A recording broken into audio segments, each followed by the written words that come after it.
Captain Marcus Way stood at the helm of the Celestial Hope, Earth's most advanced medical vessel, as it led a fleet of 7 humanitarian ships through the star-scattered void. The mission was straightforward: deliver vital supplies and medical aid to the Centauri colonies devastated by an unprecedented drought. Nobody expected it to become the catalyst for humanity's first interstellar war. 3 minutes to designated coordinates, announced Navigation Officer Priya Patel, her fingers dancing across the holographic controls. The crew moved with practiced efficiency, preparing for their arrival at the colony system. In the cargo hold below, thousands of tons of water purifiers, emergency rations, and advanced medical equipment waited to save millions of lives. Dr. James Ockafer, the mission's chief medical officer, approached the bridge, his dark eyes reflecting the starlight through the viewport. "Captain, the medical teams are ready for immediate deployment once we reach the surface. Those colonists have been waiting far too long for help." Way nodded, studying the long-range scanners. Something felt off about the seemingly empty space ahead, but all system checks showed clear paths to their destination. The Celestial Hope's hull gleamed with the universal symbol of medical aid, a bright red cross against white, internationally recognized and protected by 17 different galactic treaties. The first warning came too late. Space itself seemed to ripple as 5 Krivax warships materialized from their stealth fields, their angular forms bristling with weapons. Before Way could even order evasive maneuvers, the lead vessel opened fire. "They're targeting our engines," Lieutenant Hannah Rodriguez shouted from tactical. The ship shuddered violently as the first salvos struck home. "Direct hits to propulsion systems." Way's voice carried across the chaos of the bridge. "This is Captain Way of the Earth medical vessel Celestial Hope. We are on a humanitarian mission. Cease fire immediately." His only answer was another barrage of weapons fire, this time targeting their life support systems. Throughout the ship, medical personnel and relief workers scrambled for safety as hull breaches triggered emergency force fields.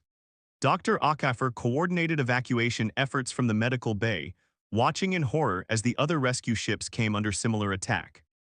"Message from the Krivax flagship," Rodriguez reported, her voice tight with anger. On the main screen, a Krivax commander appeared, his scaled face impassive. "Your presence in this system is unauthorized," the alien stated coldly. "The drought situation in the colonies is an internal matter of the Krivax Dominion. Interference will not be tolerated." Way's response was measured but firm. "These are Earth colonies you're blockading. We have every right to provide humanitarian aid to our own people." "Your weak species extends too far into space," the Krivax commander replied. "Consider this a message about the true order of things." The transmission cut off abruptly. The next hour became a nightmare of precision strikes and desperate attempts to save both ship and crew. The Krivax methodically disabled each rescue vessel, targeting critical systems while carefully avoiding total destruction. They wanted survivors to tell the tale. When it was over, the Celestial Hope drifted in space, her once pristine hull now scarred and broken. Of the original 7 ships, 3 were complete losses. The others, like the Hope, had been deliberately crippled. Emergency beacons pulsed weakly in the void, calling for help that would take days to arrive. In the damaged medical bay, Dr. Ockafer worked tirelessly to treat the wounded, his medical staff performing miracles with damaged equipment. The final casualty count was devastating: 423 dead, hundreds more injured, and millions of colonists now denied the aid they desperately needed. Captain Way stood in the ruined bridge, recording his final log entry before abandoning ship. His voice was steady, but anger burned in every word. The Krivax attack clearly marked medical vessels without provocation or warning. They specifically targeted humanitarian aid meant for civilian populations. In doing so, they have not only violated galactic law but have committed an act of war against Earth itself. The consequences of this action will reach far beyond this star system. As rescue ships finally arrived from the nearest Earth outpost, they found the survivors of the humanitarian fleet already organizing their testimony and evidence. Every crew member knew that this attack would change everything.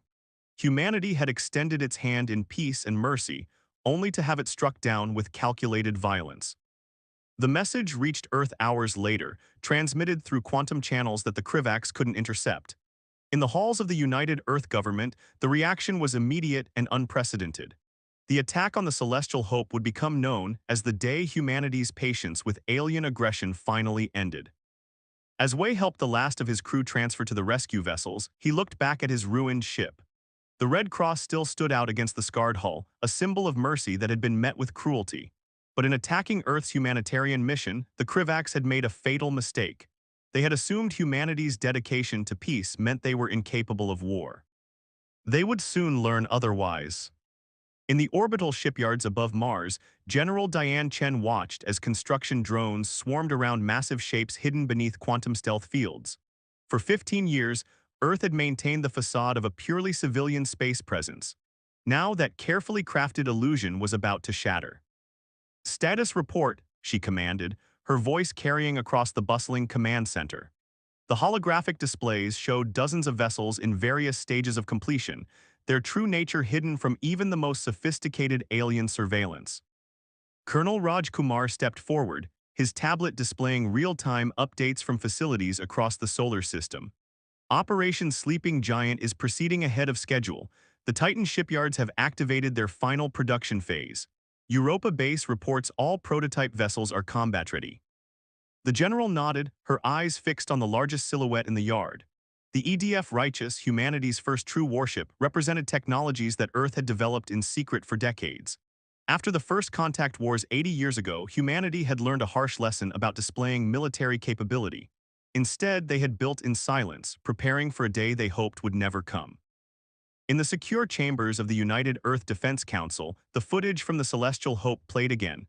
Ambassador Michael Okoro stood before the assembled leaders, his usual diplomatic calm replaced by cold fury. The Krivak's ambassador claims this was a tragic misunderstanding. They offer reparations and diplomatic assurances. President Emilia Santos rose from her seat, her decision already made. "Show them our response." The screens shifted to live feeds from across the solar system as massive stealth fields began to drop, revealing Earth's true military capability for the first time. At the Mars shipyards, General Chen gave the order, "Commence Operation Awakening." Across the solar system, hidden bases and facilities emerged from their camouflage. The massive ships under construction shed their civilian disguises, revealing sleek warships bristling with advanced weaponry. In the depths of Europa's underwater bases, Dr. Victor Raman supervised the activation of the quantum drive cores. The breakthrough in faster-than-light technology had been kept secret for years, tested only in the most remote regions of space. Now, these engines would give Earth's fleet an advantage the Krivaks couldn't anticipate. "All cores showing green," his assistant reported. "The fleet can deploy at your command." The mobilization transformed the solar system. Civilian ships seamlessly converted to their military configurations, revealing weapon systems and defensive capabilities that had been hidden in plain sight. The Krivak spies in the system transmitted frantic reports back to their superiors, but it was already too late. Colonel Kumar coordinated with defense stations across the asteroid belt as they revealed their true nature. What had appeared to be simple mining operations transformed into a network of defensive platforms and missile batteries. "Inner system defenses at full readiness," he reported. "Outer system installations coming online now." In high orbit above Earth, Captain Wei stood on the bridge of his new command, the EDF Vindicator. The advanced warship represented everything the Celestial Hope had not been, a vessel built for war, while maintaining the humanitarian capacity that defined human principles. His surviving crew had volunteered to a person for this mission. Dr. Okafor, now serving as the fleet's medical coordinator, worked to integrate civilian medical capabilities with military vessels. "We're not abandoning our principles," he insisted during a briefing. "Every warship in the fleet has advanced medical facilities. We're going to break that blockade and save those colonists." The Krivak's ambassador's final message to Earth betrayed their growing alarm. "This military buildup is a violation of regional peace treaties. The Dominion will not stand for such aggression." President Santos's response was transmitted across all channels. "You attacked ships of mercy. You targeted doctors and aid workers. You believed that our dedication to peace meant we were incapable of defending ourselves. That was your mistake." She paused, letting the words sink in. "Humanity extended its hand in friendship and you chose violence. Now you will learn why our history remembers those who mistake kindness for weakness." General Chen received the final authorization code as the fleet assembled in high orbit. Over 300 vessels, each representing the pinnacle of human military engineering, moved into formation. The Krivaks would be expecting a response to arrive in weeks using conventional FTL drives. They would have no warning of the quantum leap drives that would deliver Earth's fleet in mere days. All ships report ready, Colonel Kumar announced. The command center fell silent as General Chen stepped forward. Send the final warning to all Earth colonies, she ordered. Then transmit this message to the Krivax Dominion. You struck at the heart of human compassion. You will learn that mercy and strength are not opposing forces. Earth's response is incoming. As the fleet prepared for departure, Captain Wei stood at his viewport, watching Earth recede. The Krivax had believed they were teaching humanity a lesson about the harsh realities of space. Instead, they had awakened a sleeping giant, one that had learned from history to disguise its strength until absolutely necessary. The order came through on all channels. Operation Awakening is now active. All ships prepare for quantum leap. Target Centauri colonies. It's time to show the galaxy that humanity's commitment to peace was a choice, and they have chosen poorly in making us their enemy. The void between stars erupted with energy as Earth's fleet materialized in the Centauri system. The quantum leap drives had performed flawlessly, delivering over 300 warships directly into weapons range of the unsuspecting Krivax blockade. On the bridge of the EDF Righteous, General Chen watched as the enemy vessels scrambled to respond to their sudden arrival. Multiple Krivax signatures detected, Lieutenant Fatima Hassan reported from Tactical, counting 78 warships in blockade formation. They're still trying to raise their combat shields. Colonel Kumar's voice carried across the command network. All ships reporting successful transit, quantum signatures masked. The Krivax won't be able to detect how we arrived so quickly. The Krivax fleet hung against the backdrop of Proxima Centauri, their ships arranged in a defensive screen that had seemed impenetrable just days ago. Now they frantically maneuvered to face the overwhelming Earth force that had appeared impossibly fast. Open a channel to their command ship, General Chen ordered. The main screen flickered to life, revealing the face of Krivax fleet commander Zexkar. The alien scaled features showed the first signs of fear that any human had ever witnessed in their species. This is impossible, Zexkar hissed. Your ships couldn't have reached this system for another 3 weeks at minimum. General Chen's reply was cold. You attacked our medical ships. Did you think we would simply accept your hollow apologies while our colonists suffered? This is your only warning. Surrender your forces and withdraw from this system immediately. In the colony below, Governor Marcus Jones watched through high-powered telescopes as Earth's fleet took up attack positions. The Krivax soldiers who had been patrolling the streets with such arrogance now rushed to defensive positions, their previous confidence shattered. They never expected this, his aide whispered.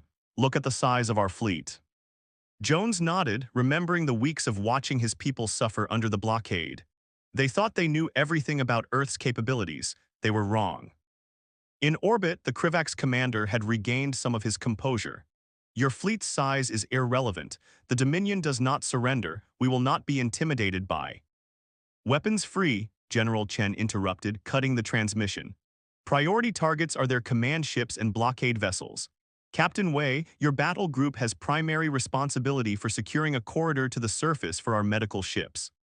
The space around Proxima Centauri erupted in combat. Earth ships moved with devastating precision, their weapons utilizing technologies the Krivax had never encountered.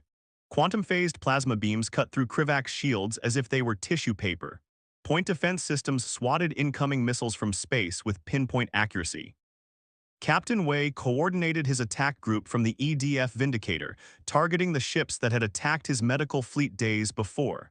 Multiple Krivax vessels breaking formation, Lieutenant Rodriguez reported. They're trying to regroup around their flagship. Not today, Wei responded. All ships execute pattern Sigma, cut off their retreat vectors. His vessels moved in perfect synchronization, herding the enemy ships into a kill zone. Dr. Akafer monitored the battle from the fleet's medical coordination center. Relief ships standing by, General. The moment you clear us a path, we can begin emergency deployments to the surface. The Krivax tried to mount a counterattack, concentrating their fire on what they perceived as the Earth fleet's command ship. But General Chen had anticipated this. The fleet's command and control was distributed across multiple vessels, making it impossible to disable with a single strike. Their tactical doctrine is predictable, Colonel Kumar observed. They still think they're fighting the same humans they encountered in their historical records. The battle shifted decisively as Earth's superior numbers and technology began to tell. Krivak's ships found their advanced stealth systems countered by quantum sensors. Their most powerful weapons barely dented the new metamaterial armor of Earth's vessels. Incoming transmission from the surface, Lieutenant Hassan announced. The Krivak's ground forces are requesting terms of surrender. General Chen allowed herself a small smile. Accept their surrender. Inform them that any resistance to our medical teams will be met with immediate force. The Krivak's flagship made one final attempt to rally its forces. Commander Zexkar's ship charged the Earth lines, weapons firing desperately. The EDF Righteous answered with a single shot from its main quantum cannon. The Krivak's vessel's shields collapsed, its hull cracking open like an egg. Enemy flagship disabled, Kumar reported. Remaining Krivak's vessels are powering down weapons. They're surrendering, General. As the battle concluded, Captain Wei coordinated the first wave of medical ships descending to the colony. The vessels bore the same Red Cross symbol that the Krivaks had so callously attacked, but now they flew under the protection of Earth's most powerful warships. Dr. Akafer's voice carried pride and determination as he directed the relief efforts. Medical teams deploying now. We're going to show them what humanity really stands for, not just our strength in battle, but our dedication to healing. From the surface, Governor Jones watched as the first medical ships landed in the colony's main spaceport. The Krivak soldiers who had terrorized the colonists now stood disarmed, witnessing the true face of human power, a perfect fusion of military might and humanitarian compassion. General Chen transmitted a final message to Earth: Proxima Centauri secure, blockade broken, relief efforts commencing. She paused before adding, the Krivak's Dominion has learned what happens when you mistake humanity's peaceful nature for weakness. This is just the beginning. The Centauri sunrise painted the wreckage of Krivak ships in shades of crimson as Earth's medical vessels descended through the atmosphere in waves. From the command center of Colony Prime, Governor Jones watched alongside Dr. Akafer as the first supply ships touched down. The colony's streets, so recently patrolled by Krivak soldiers, now filled with Earth medical personnel rushing to aid the suffering.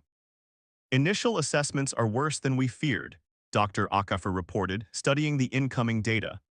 The Krivaks weren't just blocking aid, they were deliberately contaminating water supplies to increase civilian casualties. Lieutenant Rodriguez, temporarily reassigned from the Vindicator to coordinate ground security, clenched her fists at the news. They wanted to make an example of the colonies, show what happens to humans who settle too close to their claimed space. In orbit, Captain Wei supervised the establishment of a defensive perimeter, while General Chen interrogated the captured Krivak's commander. The alien prisoner had lost all traces of his former arrogance, faced with the undeniable evidence of humanity's hidden strength. You don't understand what you've done, Zexkar warned, his scales pale with fear. The Dominion will not stop with one fleet, they will come in force. General Chen's response was measured but firm. Let them come. Every ship they send will meet the same fate. But first, you're going to tell us about every Krivak's operation targeting human colonies. The interrogation revealed a shocking truth. The attack on the Celestial Hope had been part of a larger strategy. The Krivaks had been systematically sabotaging human expansion efforts for years, always through proxy forces or accidents. They had never expected such a direct response. Colonel Kumar coordinated with Earth's quantum communications network, establishing new defensive protocols across all human settlements. We're detecting increased Krivak's fleet movements in 3 sectors, he reported. They're mobilizing for a larger confrontation. Dr. Raman arrived from Earth with the second wave of reinforcements, bringing with him the latest quantum drive upgrades. The Krivaks still don't understand how we arrived so quickly, he noted while briefing the fleet's engineering teams. This advantage won't last forever, but it gives us time to establish a permanent defensive network. On the colony's surface, the situation was gradually improving. Earth's medical teams worked tirelessly, their advanced treatments counteracting the Krivaks' biological warfare. Dr. Akafer coordinated with local healthcare workers, many of whom had risked their lives to treat the sick during the blockade.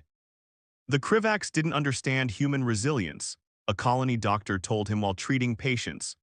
They thought breaking our supply lines would break our spirit. Instead, it only made us more determined. The captured Krivak's ground forces watched in confused silence as human medical teams treated their wounded alongside colonial casualties. Lieutenant Rodriguez noticed their bewilderment. "They can't comprehend it," she told Captain Wei during a security briefing.